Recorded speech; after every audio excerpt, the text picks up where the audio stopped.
E aqui eu tenho aquele exercício número 7. O enunciado dele ia até o pede-se construir o balanço patrimonial da empresa em sua fase pré-operacional. O que eu preparei? Mais esses 2 parágrafos que vão estar tratando do primeiro trimestre de operações. O objetivo vai ser elaborar a demonstração de resultado do trimestre e o balanço patrimonial do fim do trimestre. Tá. Supondo-se que esse trimestre seja exatamente o trimestre do ano civil, né? Se isso for verdade, se isso fosse verdade, a demonstração de resultado que nós iríamos construir seria do primeiro trimestre, janeiro, fevereiro e março, e o balanço patrimonial seria do dia 31 de março do ano. Porque o balanço patrimonial é uma fotografia, é um instantâneo de um determinado dia. É o último dia de um período contábil, que nesse caso vai ser o primeiro trimestre. Para dar conta dessa novidade, eu já preparei aqui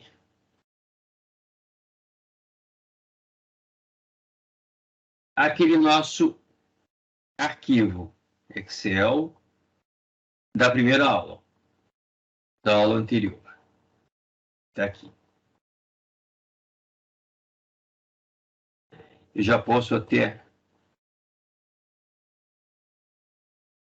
apagar aqui esse quadro com enunciado.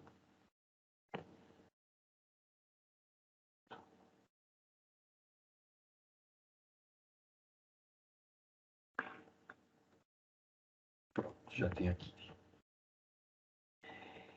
E eu fiz inclusões de algumas contas que vão ser necessárias, essas em vermelho.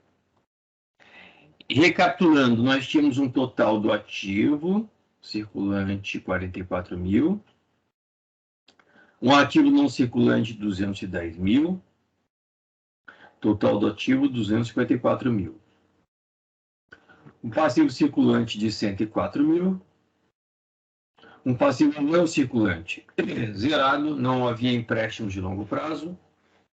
Total do passivo, então, passivo circulante mais passivo não circulante, de 104 mil. Patrimônio líquido, 150 mil. Nós vamos agora registrar receitas operacionais na demonstração de resultado, despesas diversas operacionais, financeiras, tributárias e, simultaneamente, vamos ter o seguinte cuidado.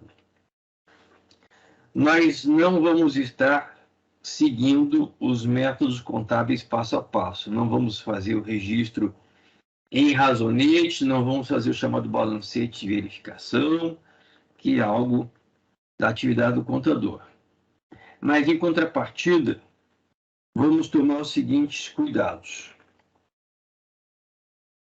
Essas são as regras. Para nós aqui que somos leigos na contabilidade, mas precisamos saber o mínimo de contabilidade. As regras são as seguintes.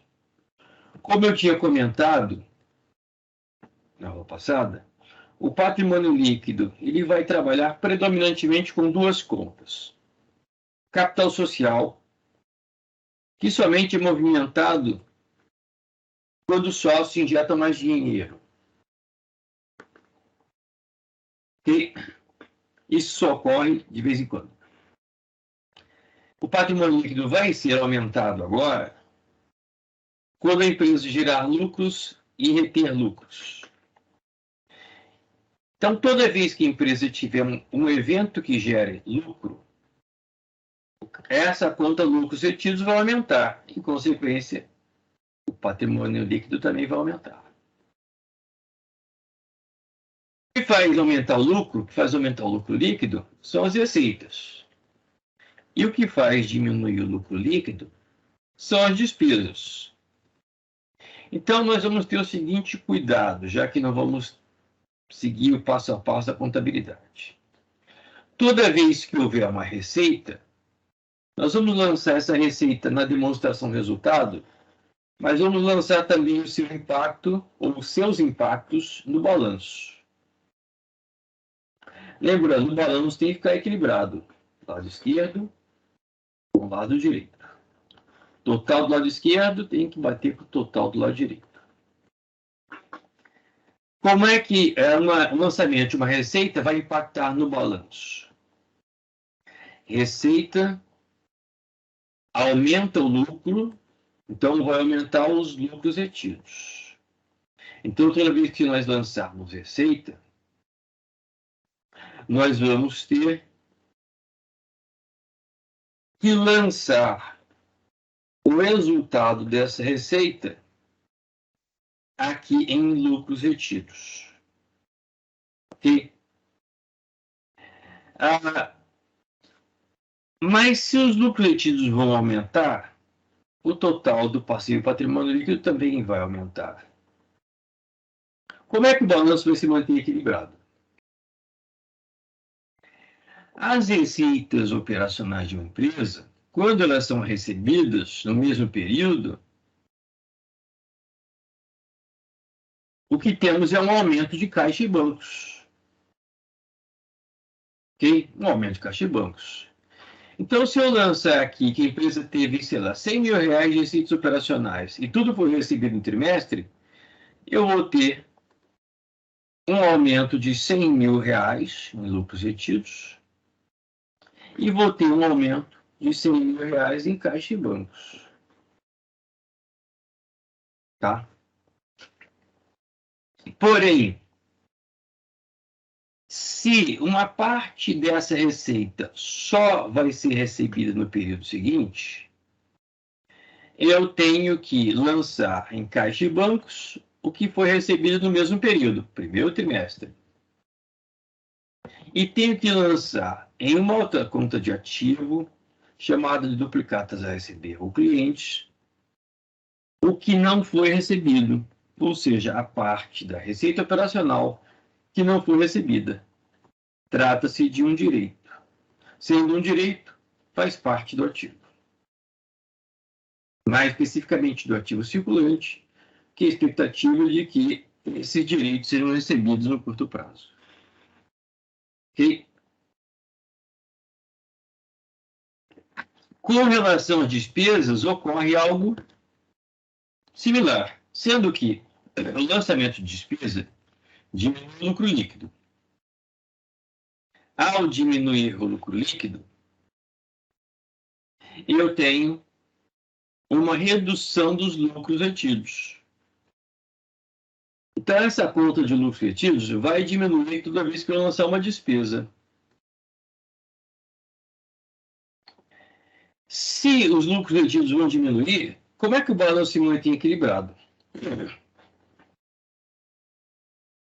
E aí vocês vão ver, temos diferentes tipos de despesas. Tá?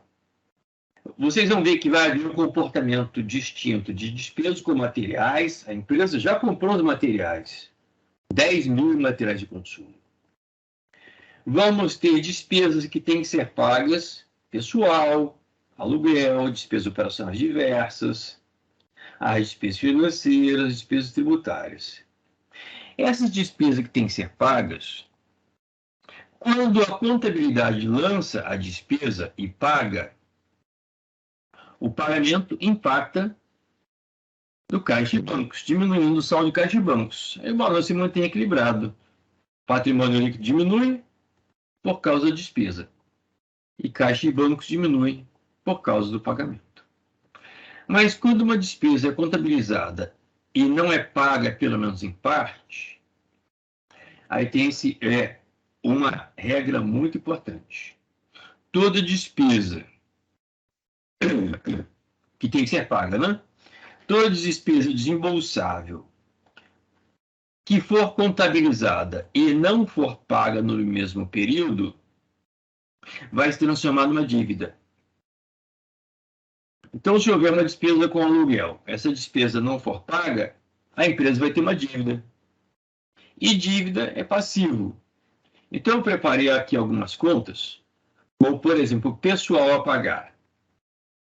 Se está no balanço, não é despesa. Pessoal a pagar é dívida, despesa com pessoal é despesa.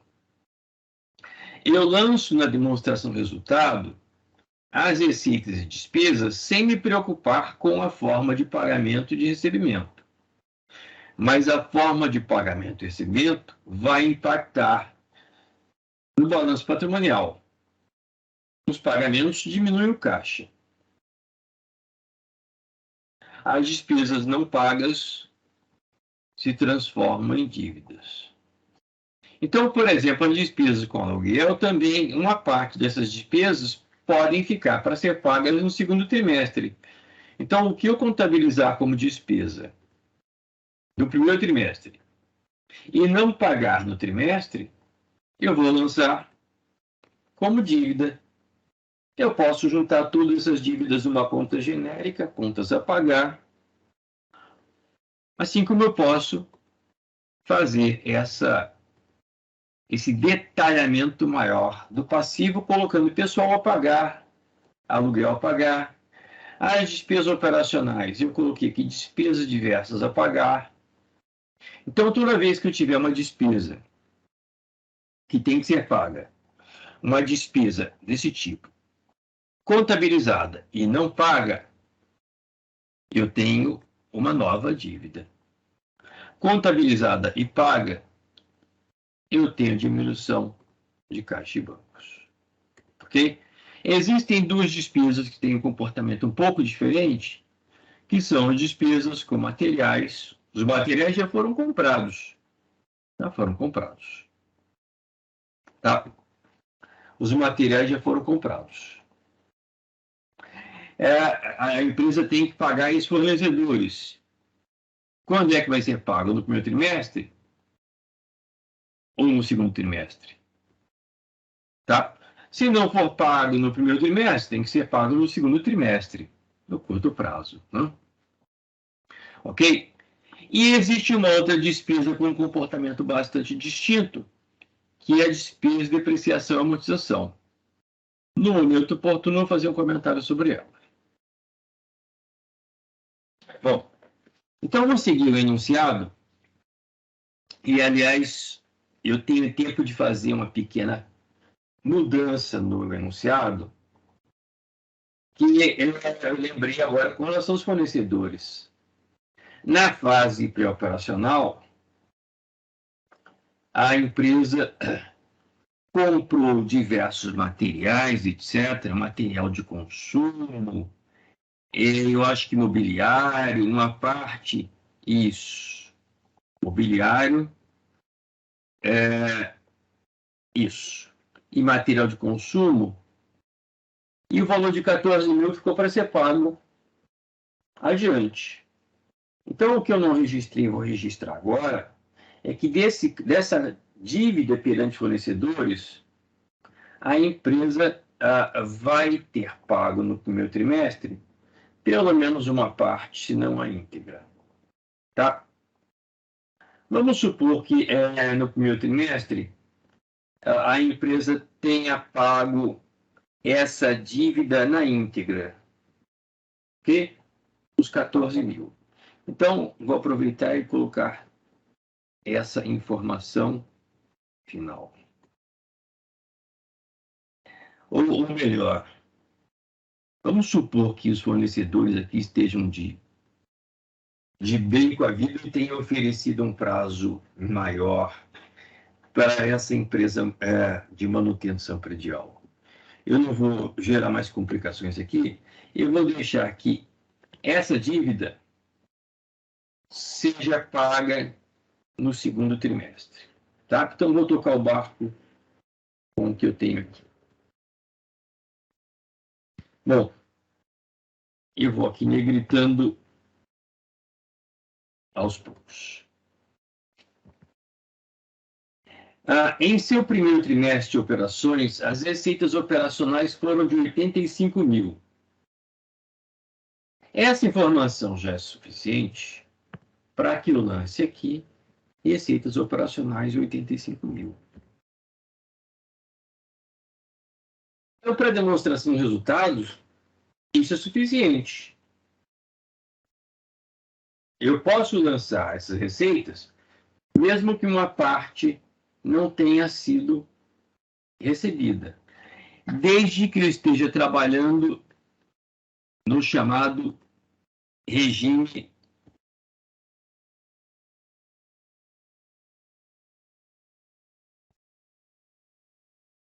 tem o regime de competência versus o regime de caixa. No regime de competência, as receitas são registradas mesmo que ainda não tenham sido recebidas. E as despesas são registradas mesmo que ainda não tenham sido pagas. O regime de caixa é aquele em que só se registra as receitas quando são recebidas e só se registra as despesas quando são pagas. Tá? A maioria das empresas que tem divulgado seus relatórios trabalha com regime de competência. Os livros de finanças trabalham com regime de competência. Só alguns livros muito particulares, principalmente voltados para micro e pequenas empresas, apresentariam o regime de caixa. Tá? Então, vou trabalhar aqui com regime de competência. Então, no regime de competência, eu poderia lançar 85 mil aqui, mesmo que metade ficasse para receber no futuro, mesmo que todo esse valor só fosse recebido no futuro. Tá? Mas, continuando. Em seu primeiro trimestre de operações, as receitas operacionais foram de 85 mil, das quais 25 mil serão recebidas em data futura.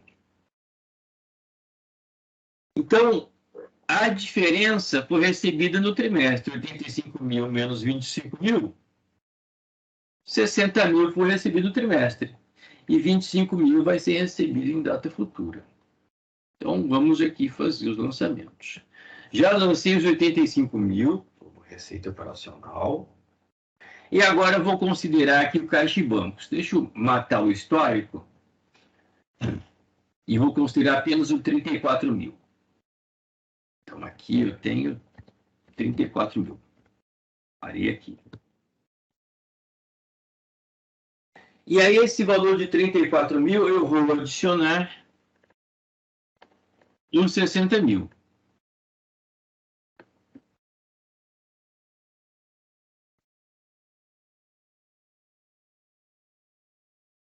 E a outra parte?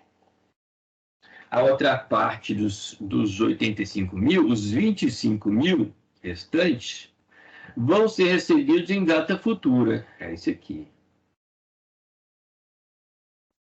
Esse valor que vai ser recebido em data futura vai se transformar em direito. É uma conta de nome cliente, ou duplicatas a receber ou contas a receber. Eu vou lançar aqui, então, 25 mil.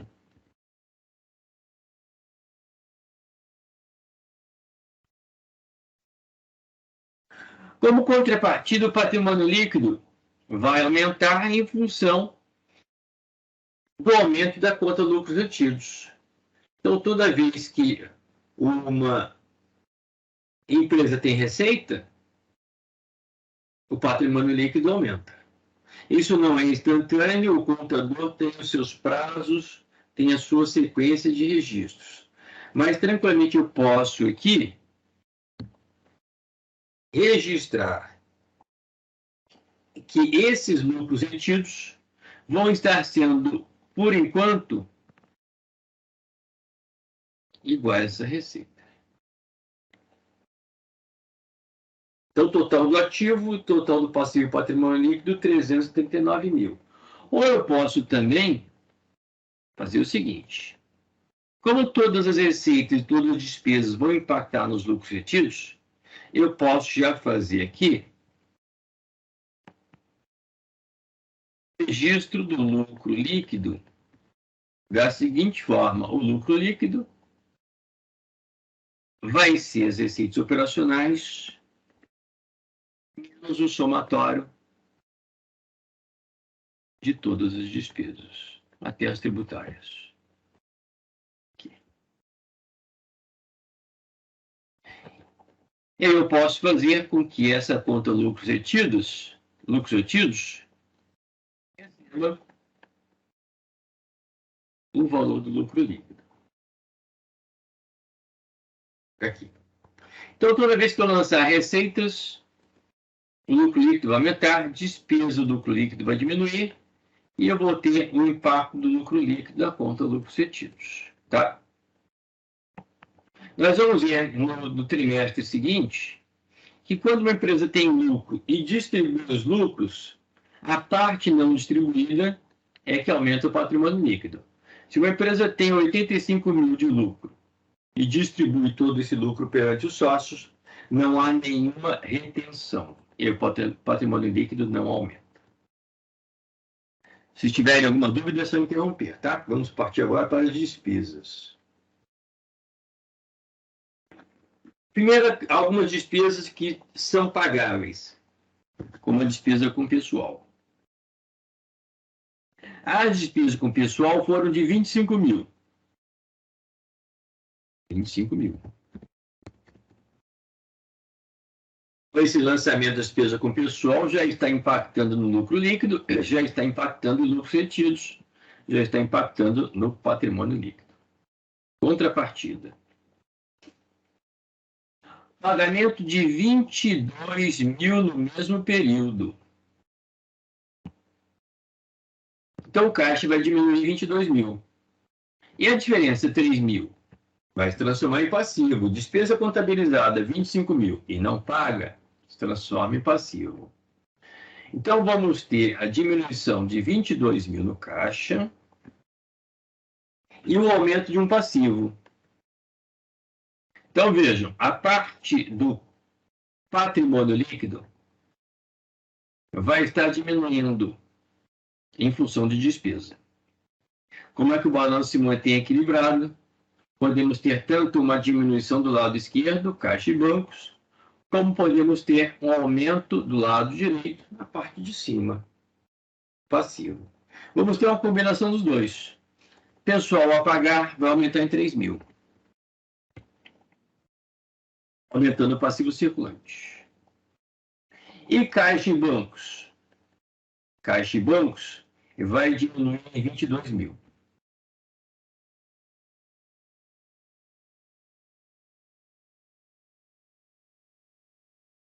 Então, já temos aqui os efeitos dessa despesa com pessoal. De modo similar, a gente vai trabalhar com despesa com aluguel, despesas de operações diversas, despesas financeiras, despesas tributárias, que são despesas pagáveis. As despesas com aluguel foram de 9 mil. Despesa com aluguel, 9 mil. Observem, despesa diminui lucro líquido, diminui lucros retidos, diminui o patrimônio líquido. Contrapartida. Essa despesa com aluguel teve pagamento de 6 mil no trimestre. Então, 3 mil vai ser pago em data futura. Então, vamos ter aqui o registro de uma dívida, um passivo, que vai ser o aluguel a pagar. O valor desse passivo, 3 mil. O valor pago no trimestre, 6 mil. Então, o aluguel a pagar, também 3 mil.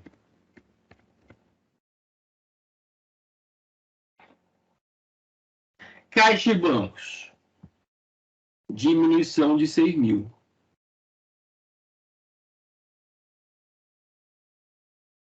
311 mil é o total do ativo, 311 mil é o total do passivo e patrimônio líquido. Vamos trabalhar de forma similar com despesas financeiras, despesas tributárias, que são as outras despesas pagáveis. Mas a próxima despesa, ela tem um comportamento diferente. Por quê?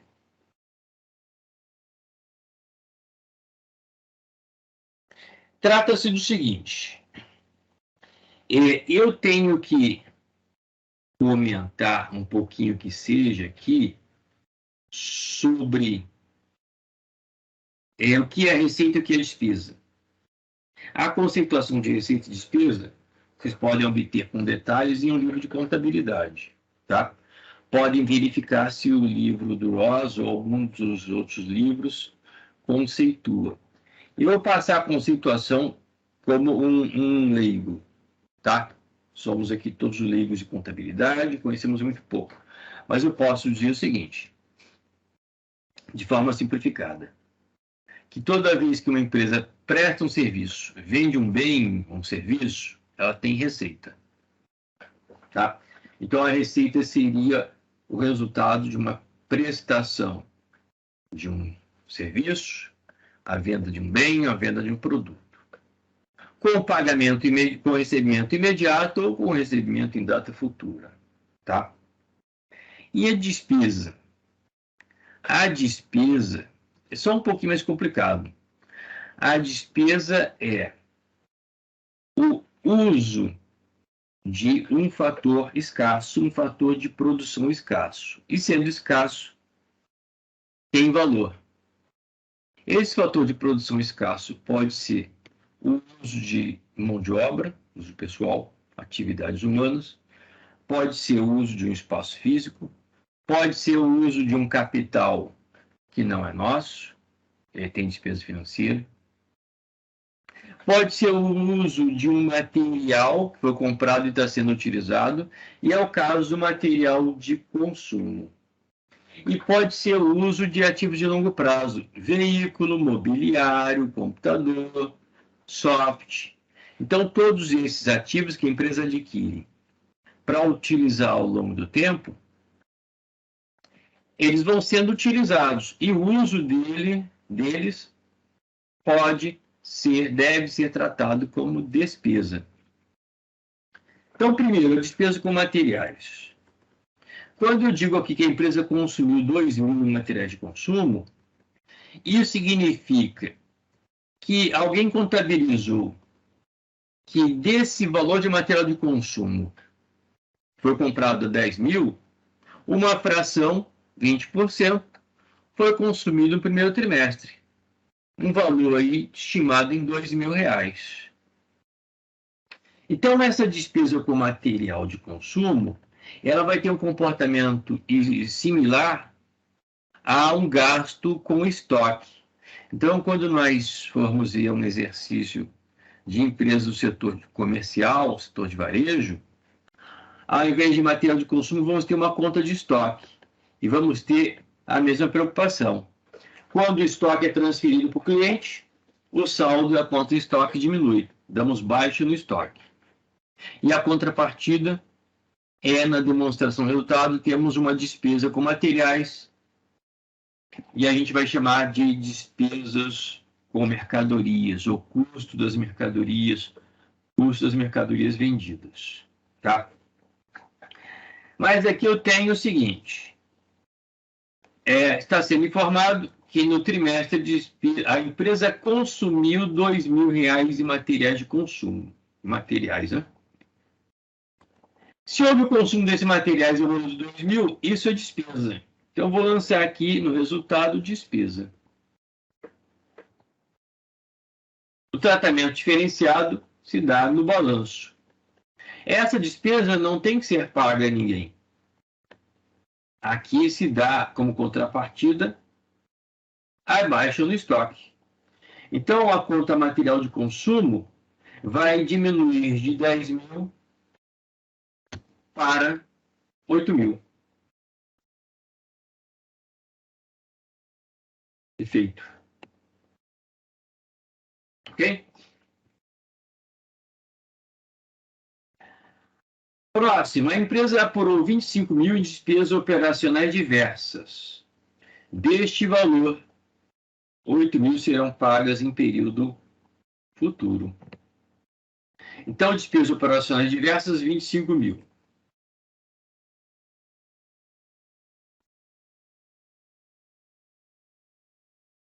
Contrapartida, 8.000 serão pagas em período futuro. Passivo, a diferença é 13.000. Pagamento no trimestre, diminuição do caixa. Então, vamos ter uma redução do caixa em 13.000 Não, estou errando, né? 17 mil, não é isso? 17 mil. 17 mil pagos no período e 8 mil vão ser pagos no futuro. Então, vamos lá. 8 mil serão pagos no futuro. Então, aqui eu crio uma conta chamada despesas diversas a pagar, 8 mil.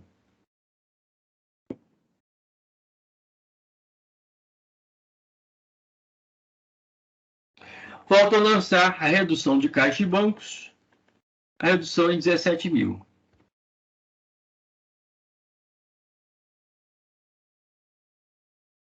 Ok? Mais uma etapa.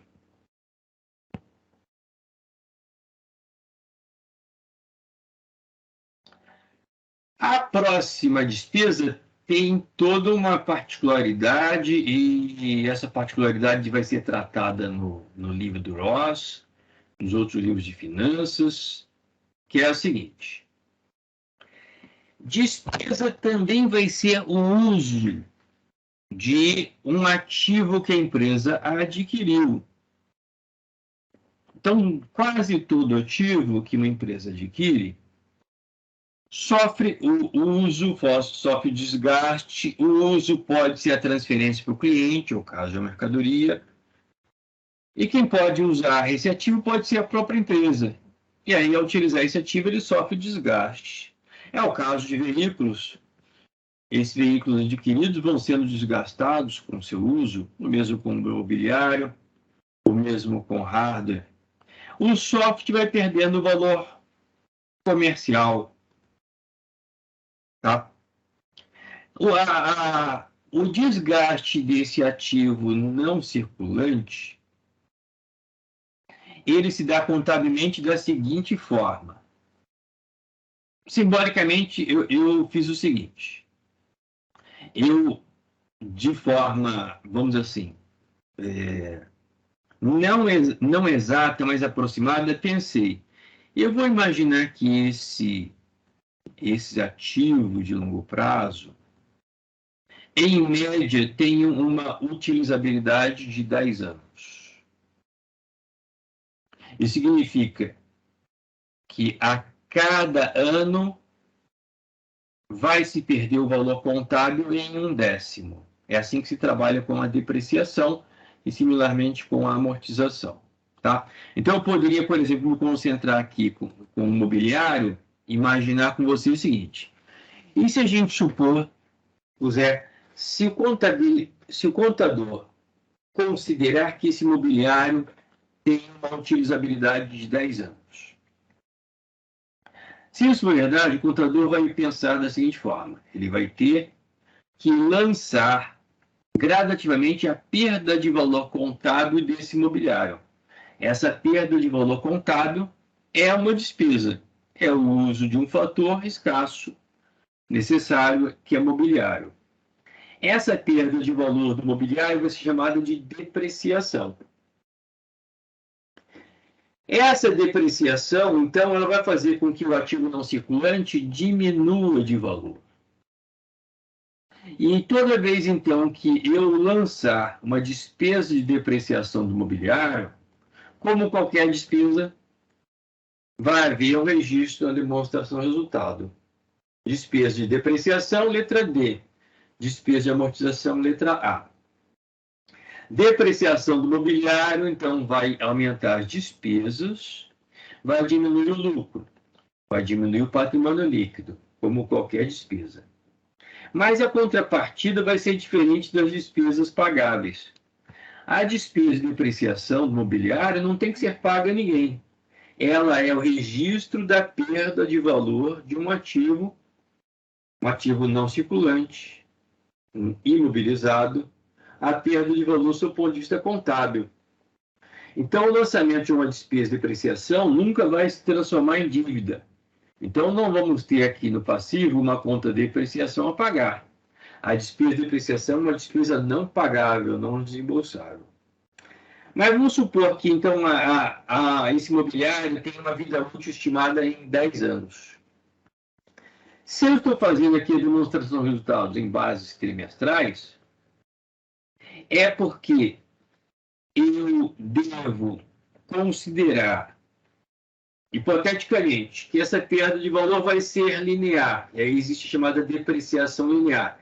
Existem diversos modos de depreciação, diversas formas de contabilizar a depreciação. Eu vou trabalhar predominantemente com a depreciação linear, tanto aqui quanto na disciplina de análise econômica de projetos.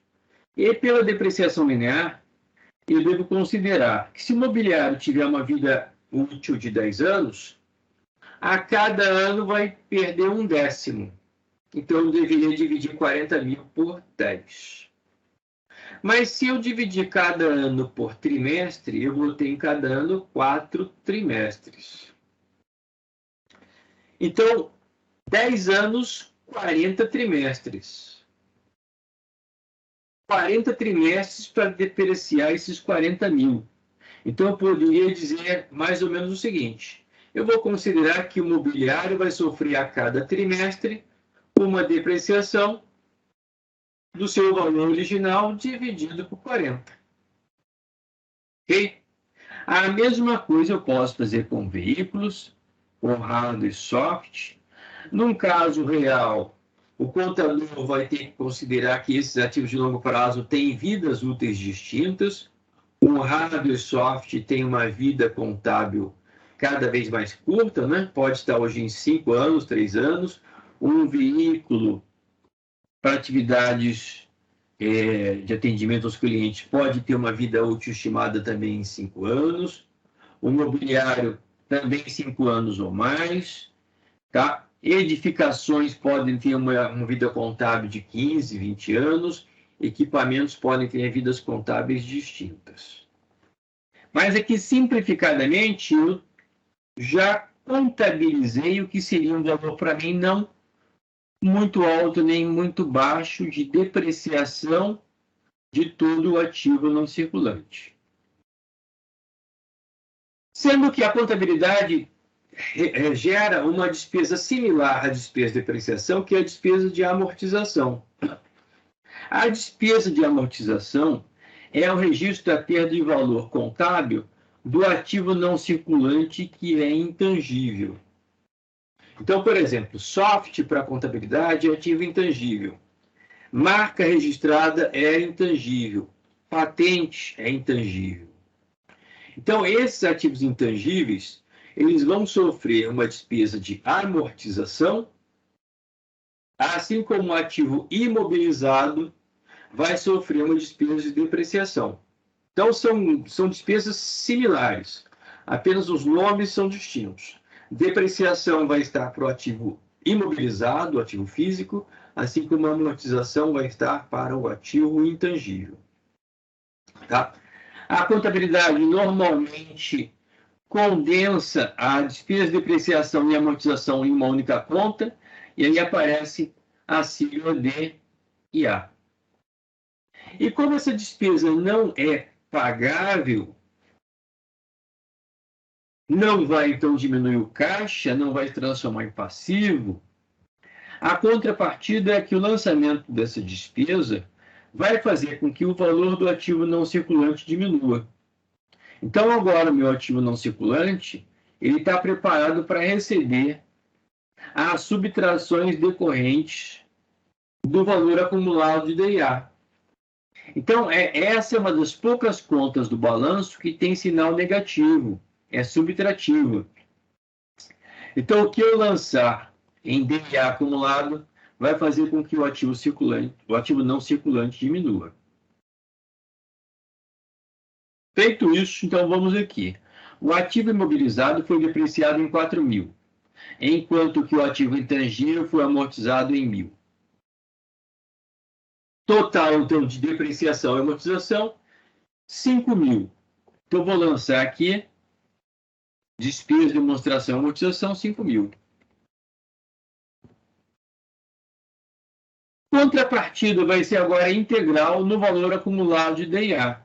A empresa está recém-criada, então o totalizador dessa conta está zerado. Então, essa conta vai receber, como primeiro lançamento, 5.000. Então, vamos ter a acumulação de 5.000. O ativo não circulante, então, cai para 205.000.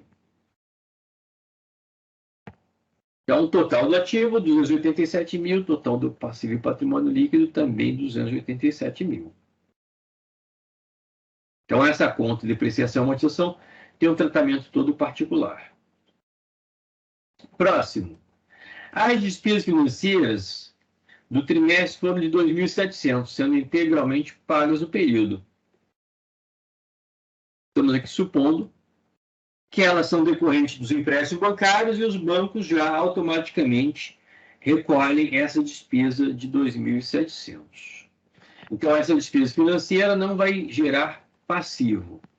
Ela vai ser integralmente paga. Despesas financeiras, 2.700. Sendo pagas no período caixa e bancos, diminuição de 2.700.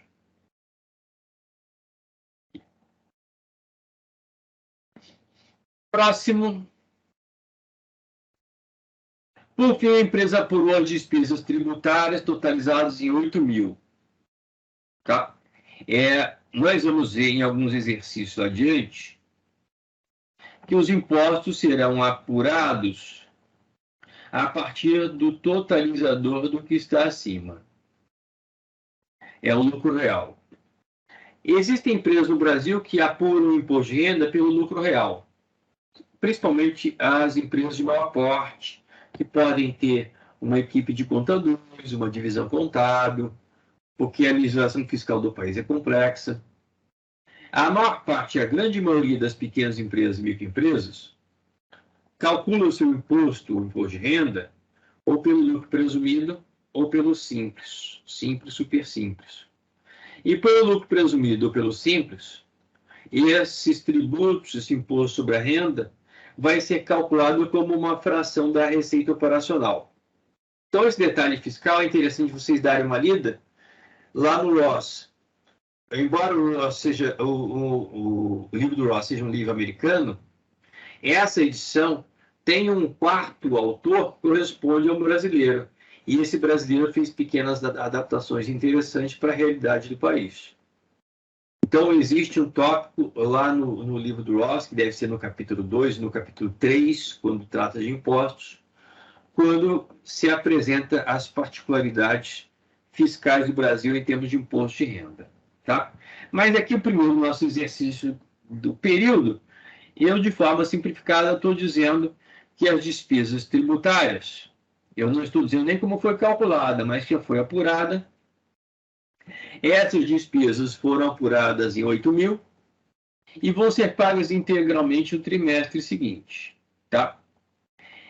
Isso representa um pouquinho da realidade que se essa empresa tiver, supostamente, a obrigação de contabilizar a cada trimestre suas receitas e despesas, ela contabiliza ao final desse trimestre o seu lucro, apura o imposto de renda com base no lucro ou no faturamento, e esse imposto de renda é pago no período seguinte, de acordo com o calendário fiscal. Então, fechou o trimestre, apurou o imposto de renda, esse imposto é pago no período seguinte. Então, é essa a ideia aqui. A apuração das despesas tributárias, 8 mil.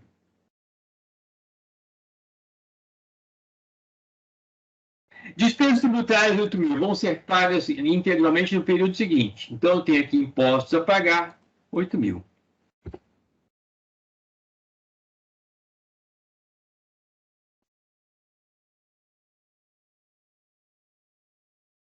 Não houve distribuição de lucros aos sócios. Essa informação é importante. Por quê? Se a empresa, ao final do trimestre ou ao longo do trimestre, distribuísse lucros aos sócios, essa distribuição de lucros diminuiria os lucros retidos. Então, eu vou aqui colocar depois a pagar a seguinte hipótese. A empresa distribuiu R$2.000 de lucros. Eu teria, então, que colocar a parte, não obrigatoriamente fazendo parte da demonstração de resultados. Para muitas empresas, para muitos livros, a linha final da demonstração de resultados é essa, de lucro líquido. mas eu poderia registrar logo abaixo ou no relatório à parte a distribuição de lucros. Então, eu poderia registrar, por exemplo, que a empresa teria lucros distribuídos. Se a empresa distribuísse lucros, por exemplo, ao valor de 2.000, na verdade, a retenção de lucros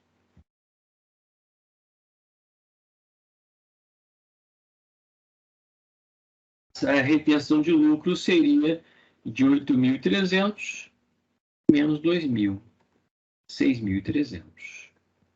Então, a conta lucros retidos aqui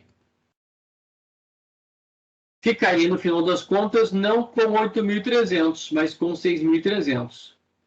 Então, os lucros distribuídos têm um impacto similar às despesas sobre os lucros retidos. O lucro distribuído diminui o valor de lucros retidos, assim como despesa diminui o valor de lucros retidos. Tá? Então, no próximo trimestre, segundo trimestre, eu vou estar considerando, vou estar registrando que a empresa vai estar pagando, vai estar distribuindo uma parte do seu lucro. Ok? Mas já que eu estou me antecipando,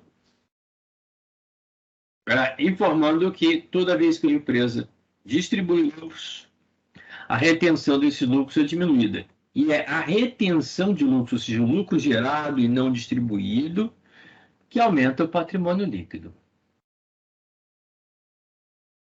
Ok? Mas se esses lucros distribuídos diminuem o patrimônio líquido, como é que o balanço se mantém equilibrado?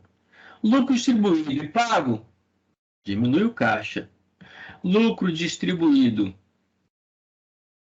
e não pago se transforma em uma dívida perante o sócio, ou seja, dividendos a pagar. Esses lucros distribuídos eu poderia chamar de dividendos, tá? Então, lucros distribuídos eu posso colocar como sinônimo dividendos. Remuneração dos sócios. Ok? Mas isso eu vou estar deixando para o próximo trimestre.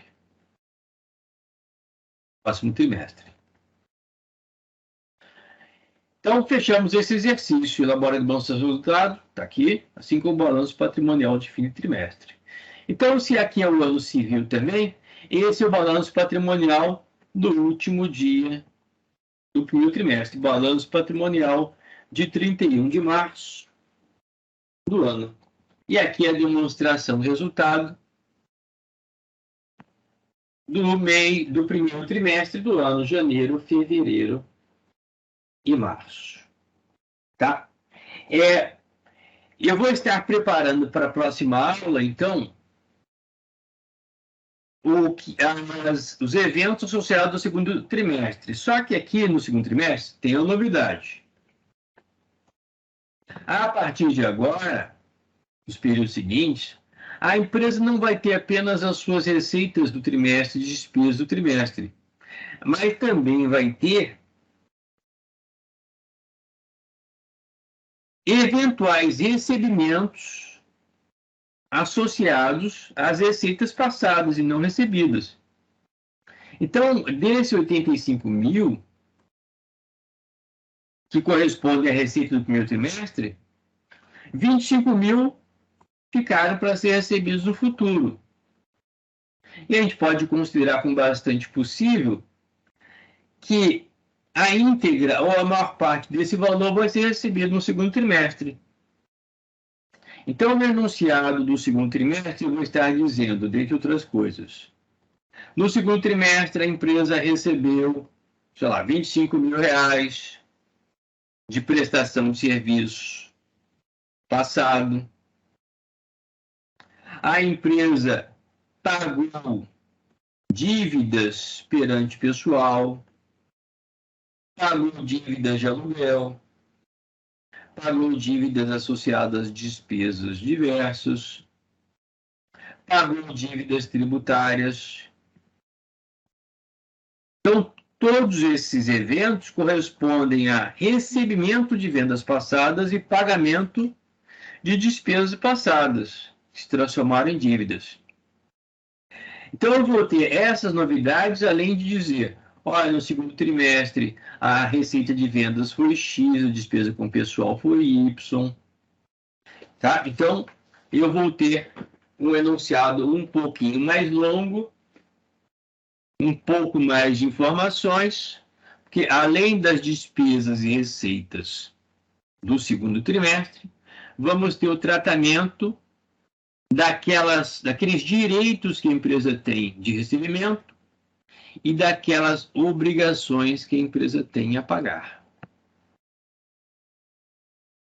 E aí, vamos fechar o exercício, essa questão, esse probleminha, com o segundo trimestre de operações.